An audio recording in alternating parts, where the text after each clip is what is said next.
তরুণদের নিয়ে আপনার পরিকল্পনা কি? ভবিষ্যতের বাংলাদেশ গঠনে তরুণদের জন্য আপনি কি ধরনের সুযোগ বা নির্দেশনা দিতে চান?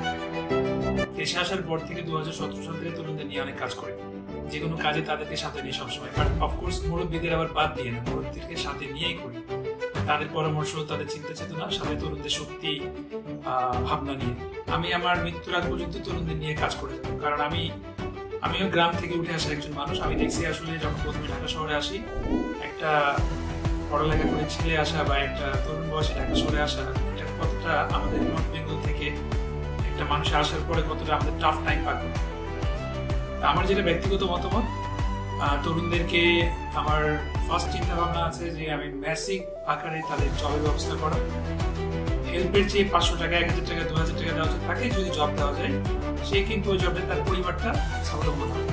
তার বোনে ভালো জায়গায় একটা বিয়ে দিতে পারবে, তার ছোট ভাইকে পড়ালেখা করতে, তার বয়স্ক বাবাকে হেল্প করতে পারবে ট্রিটমেন্টে, মাকে, মানে একটা কর্মসংস্থান, একটা চাকরি তার পুরো পরিবারকে কমফোর্টেবল জোনে রাখবে।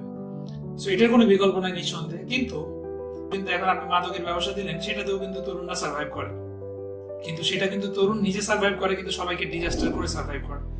তো এখানে হলো যে তাদের সুষ্ঠু পরিকল্পনা, সুষ্ঠু নৈতিকতার সাথে নিয়ে তাদেরকে ভালো জবের ব্যবস্থা করা, কর্মসংস্থানের, আর তাদেরকে নিয়ে ইউনিটি তৈরি করা, যেন তারা আগামী জেনারেশনকে, কারণ আমি হয়তো আমার যেদিন মৃত্যু আছে সেদিন হয়তো কত 60 বছর 70 বছর পরে আই উইল ডাই, বাট এমন একটা চেইন মেনটেন করা, তারা যেন আগামী প্রজন্মকে এমন ভাবে তৈরি করে যেন তাদেরকে দেখে তাদের সন্তান, তাদের ছোট ভাইরা শিখে যে না, আমাদেরকে যদি পরিচালনা করতে হয়, আগামীতে যেতে হয়, তাহলে আমাদেরকে এই এডুকেশন বা এই সুশিক্ষা নিয়ে আগাতে হবে, রেসপেক্ট থাকতে হবে, একে অপরের সম্মান থাকতে হবে। সে সন্তানদের জন্য আপনারা শুধু দোয়া করবেন, সাহস দিবেন যে বাবা তোমরা সত্যটাকে সত্য বলতে শিখো, মিথ্যাটাকে মিথ্যা বলতে শিখো, তাহলে আর স্বৈরাচার বলে কোনো শব্দ থাকবে না।